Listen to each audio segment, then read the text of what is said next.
Kabur aja dulu, hashtag ini sudah menyebar kemana-mana atas dasar kemarahan, ketidakpuasan yang terjadi atau tidak ada harapannya di Indonesia. Saya justru sudah memikirkan ini dari jauh-jauh hari.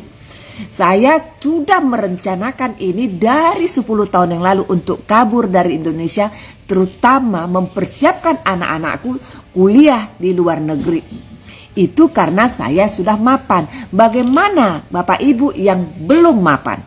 Tindakan apa yang kalian harus lakukan untuk keluar dari Indonesia, di mana kita harus akui Indonesia saat ini tempat yang kurang baik untuk anak-anak ke depannya karena perilaku pejabat-pejabatnya mental korup, perilaku penggiat-penggiat sosialnya tidak jujur, gampang dibayar, gampang disogok. Itulah karena sekarang lihat begitu banyaknya buzzer bayaran. Ya, mereka lupa mereka dibayar, ya, tapi membuat black campaign atau pujian-pujian yang negatif. Ini situasi yang memang terjadi di negara kita saat ini, ngeri sekali ya, ngeri banget ya. Tidak ada harapan. Kalau pemimpin-pemimpin kita ini sudah tidak bekerja dengan baik, dan ini berakar berulang, tidak punya rasa malu. Seperti peristiwa pagar laut adalah salah satu cerita ya, di mana itu jelas-jelas kesalahan, tapi satu pun tidak ada pejabat yang berani speak up siapa yang salah. Yang dikorbankan malah kerucu-kerucu di bawah. Itu terjadi di Indonesia saat ini. Rakusnya pejabat-pejabat, rakusnya politikus, rakusnya lembaga-lembaga agama.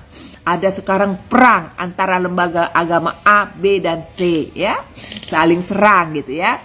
Jadi ini sangat tepat ya, adik-adik siapapun kalian belum dapat jodoh misalnya, nggak dapat jodoh karena susah sekali dapat jodoh di Indonesia dengan karakter yang kalian idam-idamkan, pergi aja ke luar negeri ya, yang susah karena banyak sekali saya lihat jelek-jelek ya. Perempuan-perempuan bisa dapat suami-suami yang baik di luar negeri, perbaiki keturunan dan mereka bisa menyayangimu ya.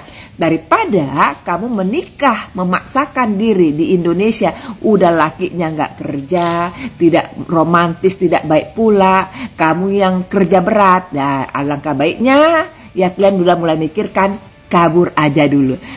Yang poin yang mau aku sampaikan, kabur aja dulu ini tiba-tiba bergema sekarang ini, saya senyum-senyum karena saya udah mempersiapkan ini dari 10 tahun yang lalu. Kenapa saya tertarik mengkuliahkan anak-anak saya ke luar negeri? Karena saya, satu hal tujuan saya biar mereka mandiri. Ya, mandiri itu terutama karena selama di Indonesia dekat dengan orang tua, susah sekali meminta anak kita untuk mandiri, bukan? Nah, hal yang kedua, tentulah ketika mereka di luar negeri, mereka secara pengalaman jadi lebih baik ya, secara bahasa Inggris jauh lebih baik. 3, ada jaminan, satu kepastian kehidupan lebih baik ketika dia berada di luar negeri, ada rasa aman, dihargai ya. Sementara di Indonesia sekarang kita kerja, besok kehilangan jabatan karena kita tidak menjilat bos atau tidak punya koneksi dengan pemerintahan atau orang-orang yang berkuasa. Nah, kemudian lagi apa keuntungannya ketika kita berangkat ke luar negeri? Nah, ada dong, dengan kita di luar negeri, kita pun ketika kita mapan bisa membawa keluarga-keluarga kita datang ke sana. Kita harus akui, di luar negeri terutama di negara-negara Eropa dan Amerika itu ya, itu mereka ada satu kepastian hukum di sana dengan jelas. Nah, oleh sebab itu ketiga anak-anak saya sekolahkan di luar negeri ya. 1 sudah selesai dan bahkan sudah bekerja di government Singapura. Kalian tahu di Singapura itu sangat anak-anak pinter ya, anak-anak baik sangat dihargai. Anak saya satu lagi kuliah di Aussie ya, di Sydney ya. Dan saya minta sama dia yang minta ke saya untuk memutuskan tinggal di Sydney. Saya support ya. Anak saya yang ketiga akan saya kuliahkan di China.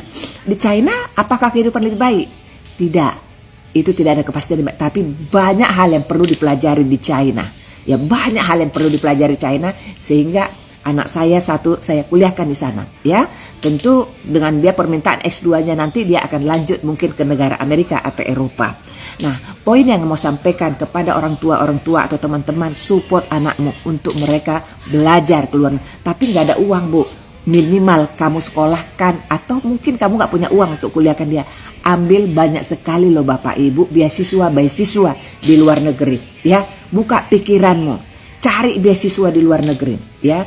Gak usah harus kuliah-kuliah terbaik, kampus-kampus terbaik. Kampus-kampus biasa pun membuka lowongan untuk beasiswa di luar negeri. Ketiga, kalaupun sampai nggak kuliah, ambil kesempatan untuk belajar, untuk kerja di sana. Bekerjalah di luar negeri. Ya, keempat, buat kalian yang susah dapat jodoh. Nah, sekarang sudah banyak kok ya dating online. Coba, ya. Coba, nggak apa-apa ya, jangan takut. Karena di luar negeri, terutama negara Eropa, ya, negara-negara Eropa atau Amerika, mereka itu lebih menghargai perempuan-perempuan Asia yang rajin bekerja keras, ya. Semoga informasi ini bermanfaat. Kalau kamu bilang tagarnya kabur aja dulu, kabur aja selamanya, cari kehidupan lebih baik lah di sana ya. Aku sendiri sudah mempersiapkan, sekalipun kelak anak-anakku tidak balik ke Indonesia, it's okay, no problem. Karena kehidupan mereka adalah kehidupan mereka. Bukan saya siapkan untuk mengurus saya, ya, tapi saya yang akan mengurus diri saya tentunya ya. Tanpa harus kita mengemis-ngemis memaksa anak kita untuk urus kita. Salam sukses buat ibu-ibu, buat siapapun kalian warga negara Indonesia.